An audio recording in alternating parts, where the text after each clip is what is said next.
Have you ever wondered why everyone keeps talking about saving their first $1 million, but no one ever tells you the truth about saving the first 10,000? It's as if people assume you'll somehow skip that step, when in reality, this is the moment where most financial journeys collapse. The dream of wealth doesn't die at 1 million. It dies somewhere around 10,000. I'm Mike from Mike Compound, and after years of studying how people actually build wealth, I've realized something that changes everything. Saving your first $10,000 isn't a math problem. It's a psychological war. It's the battle between who you are today and who you're trying to become. And most people lose that battle long before the money ever hits their account. Traditional financial advice tells you to budget, to stop buying lattes, to automate your savings. Sure, that helps. But what nobody talks about are the invisible forces inside your brain that keep pulling you backward every time you start to move forward. When you're trying to save your first $10,000, it's not your income holding you back. It's your instincts. That $10,000 milestone represents something much bigger than a number in your bank account. It's proof that you can delay gratification. It's evidence that you're capable of thinking beyond next weekend's plans, that you have the discipline to build something that lasts. But your brain doesn't want you to have that proof, because it challenges everything it's been conditioned to believe about comfort, risk, and safety. You see, money isn't just currency, it's a mirror. It reflects your habits, your fears, and your values. And until you understand that, no spreadsheet, no savings app, no side hustle is going to fix your financial life. So today, we're going to dig deep, not into numbers, but into psychology. I'll show you the 5 hidden reasons why most people never save their first $10,000, and more importantly, how to outsmart your own brain to finally cross that line. Because here's the truth. $10,000 in your account isn't just money, it's freedom. It's the ability to take a risk without fear of losing everything. It's the foundation every millionaire quietly built before anyone knew their name. And the crazy thing? Most people will earn hundreds of thousands of dollars, even millions, throughout their life, and still never hold $10,000 in savings at one time. They'll spend $40,000 on a car that loses half its value the moment they drive off the lot. They'll buy new phones, take expensive vacations, upgrade apartments, but ask them to hold on to $10,000 in cash, and suddenly it feels impossible. Why? Why do smart, hardworking people fail at something so simple? That's what we're going to uncover, because the moment you understand why your brain resists saving, everything changes. You stop seeing saving as deprivation and start seeing it for what it really is: power, stability, and control. But before we get to the solutions, we need to face the real problem. The enemy isn't out there. It's in here, inside your own head. And once you see how it works, you'll never look at money the same way again. Here's the uncomfortable truth. Your brain was never designed to save money. It was designed to survive, and for most of human history, survival meant using resources the moment you got them. If you had food, you ate it. If you had materials, you used them. Holding on to things for the future didn't make much sense when tomorrow wasn't guaranteed. That same ancient wiring still runs your life today. It just operates with money instead of food. When your modern brain sees a growing balance in your savings account, it doesn't feel safe. It feels wasteful.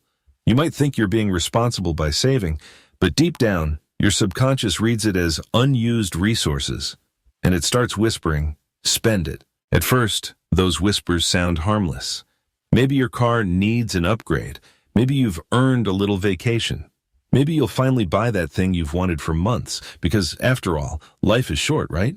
But what's really happening is that your prehistoric instincts are trying to protect you from a danger that no longer exists.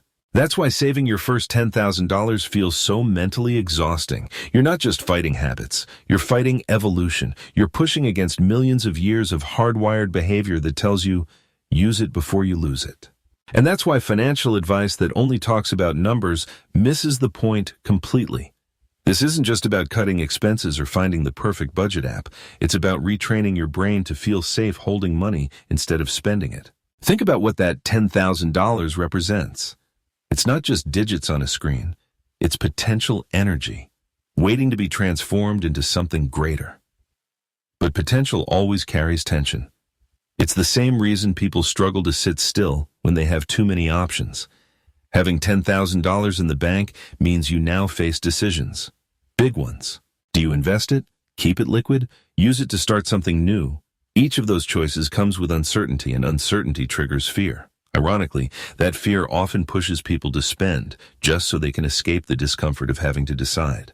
When you live paycheck to paycheck, life is simple. You don't need a plan because there's nothing to plan with. Every dollar already has a destination: bills, rent, food, gas. But when you finally save some money, suddenly you have to think strategically. And for most people, that kind of thinking feels intimidating. That's why people sabotage their savings right when they start gaining traction. Their brain says, if I spend this, I won't have to think about what to do with it anymore. It's psychological self-defense disguised as logic. Understanding this is crucial because once you realize your brain is wired to avoid long-term discomfort, you can start designing systems that protect you from yourself. You can create automation, barriers, or habits that make saving the path of least resistance instead of a constant battle of willpower. The people who reach that first 10,000 aren't necessarily smarter or luckier. They've just learned to work with their psychology instead of against it. They don't rely on motivation, they rely on structure. Because here's a secret: motivation fades, but systems don't. And when you combine the right system with the right mindset, your savings journey stops being a struggle and starts becoming second nature. But to truly win this battle, you first need to recognize the traps your mind sets for you, the invisible patterns that keep pulling you backward. So next, let's break them down one by one and reveal the 5 psychological traps that stop most people from ever saving their first 10,000. The first hidden trap is what I call the proximity curse. This is the cruel irony of saving. The closer you get to your goal, the more your brain starts trying to talk you out of it. When you've saved $8,000, you don't feel excited. You feel restless. That's when the temptations begin. Suddenly, everything in your life looks like it needs fixing or upgrading. Your phone feels outdated. Your apartment feels too small. Your car sounds a little rough. And each of these rational thoughts is your brain's way of saying, let's get rid of this uncomfortable pile of unused money. This isn't weakness. It's ancient survival code. Thousands of years ago, humans who hoarded too much food or resources risked attracting danger or losing everything to spoilage. So our brains evolved to prefer using what we have now rather than saving it for later. Fast forward to the modern world, and that instinct hasn't gone away. It just changed its form. Your brain still believes holding on to too much wealth is risky. That's why as your savings grow, your mind becomes your biggest enemy. The only way to defeat the proximity curse is awareness. You have to expect your brain to panic when you start winning. That voice that tells you you deserve it or you need it is not wisdom. It's fear disguised as logic. The people who reach $10,000 learn to sit with that discomfort. They see their rising balance as a signal of progress, not pressure. The second trap is the celebration loop. This one's sneaky because it pretends to be positive. You hit 5,000 or 7,000 and you're proud of yourself, as you should be. But then the thought creeps in, I've been so disciplined. I should celebrate. And suddenly, you're booking a weekend trip, upgrading your wardrobe, or buying that gadget you've been avoiding. It feels like a reward, but it's really a reset. It's like training for a marathon, then eating junk food for a week before the race. The celebration destroys the momentum. You end up right back where you started, convincing yourself that you'll rebuild it again. But rebuilding always gets harder because you're fighting both the loss of money and the disappointment that comes with it. The truth is, you can celebrate your progress, just not with the same behavior you're trying to outgrow. Instead of spending, reward yourself with meaning. Write down how far you've come. Invest in something that improves your mindset. Reinforce the identity of the saver, not the spender. The third trap is comparison paralysis. Social media has turned saving money into a psychological minefield. You might be sitting at home, eating leftovers to save a few bucks, while your feed is full of friends showing off vacations, cars, renovations, and soft life upgrades. It makes you question whether your efforts are even worth it. The comparison game convinces you that saving is punishment, not progress. You start thinking, everyone else is enjoying life. Maybe I'm doing it wrong. But what you don't see is the other side of that picture. Those people aren't richer, they're just louder. Most of them are financing their lifestyle with credit cards, car loans, and home equity debt. You're comparing your discipline to their debt and calling yourself the loser. That's how most people stay broke forever. Not because they don't earn enough, but because they spend their money trying to look like they have more than they do. True wealth is quiet. Debt is loud. The day you stop comparing is the day you start winning. The fourth trap is milestone blindness. Here's how it works. Most people set a savings goal like $10,000, but they never decide what that money is for. So even if they hit it, the goal feels hollow. Without a clear purpose, your brain doesn't see the point of maintaining it. The result? You hit the milestone and immediately spend it. Think about it. If you don't define why you're saving, your brain treats it like a scoreboard, not a strategy.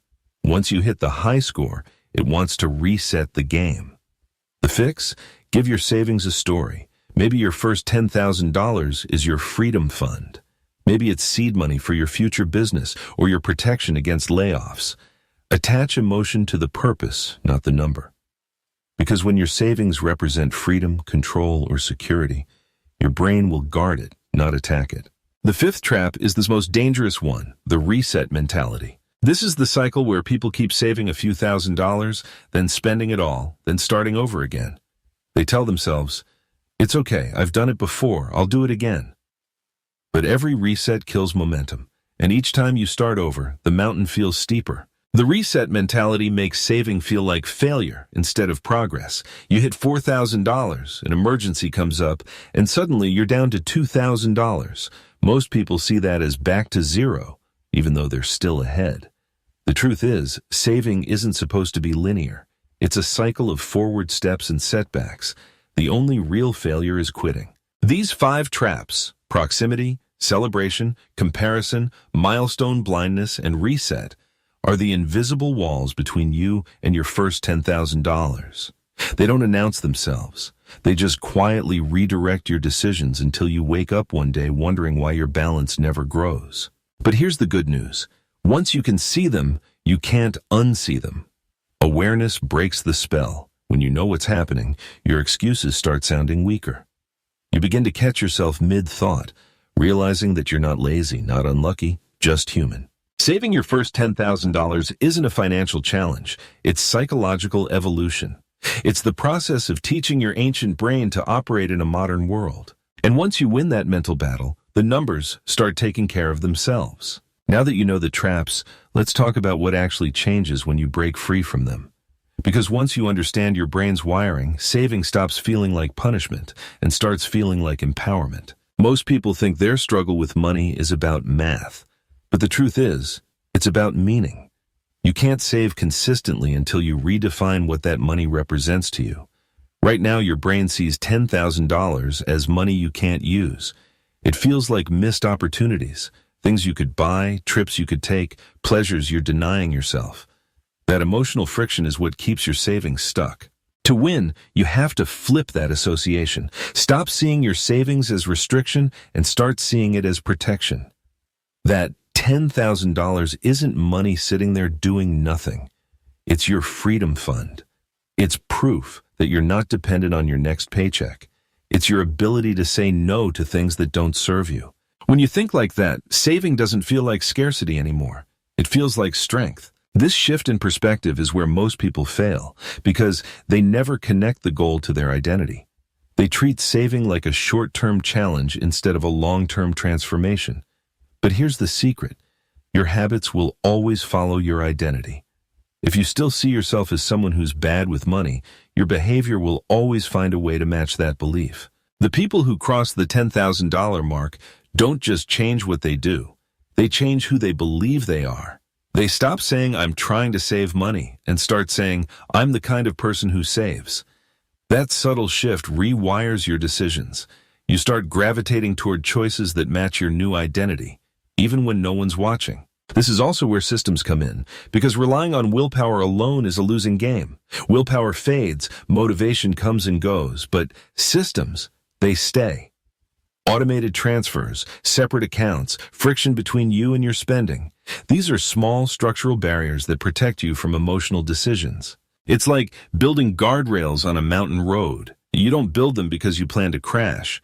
You build them because you know humans make mistakes, and once those guardrails are in place, you don't need to try so hard anymore. You just drive. When saving feels automatic, your brain stops fighting it. Instead of battling yourself every month, you create a rhythm. You start to trust the process, And when the process becomes part of your life, something incredible happens. Your identity catches up. You go from being someone who wants to save to someone who just does. And that's the real transformation, not the $10,000 itself, but what it represents, self-trust.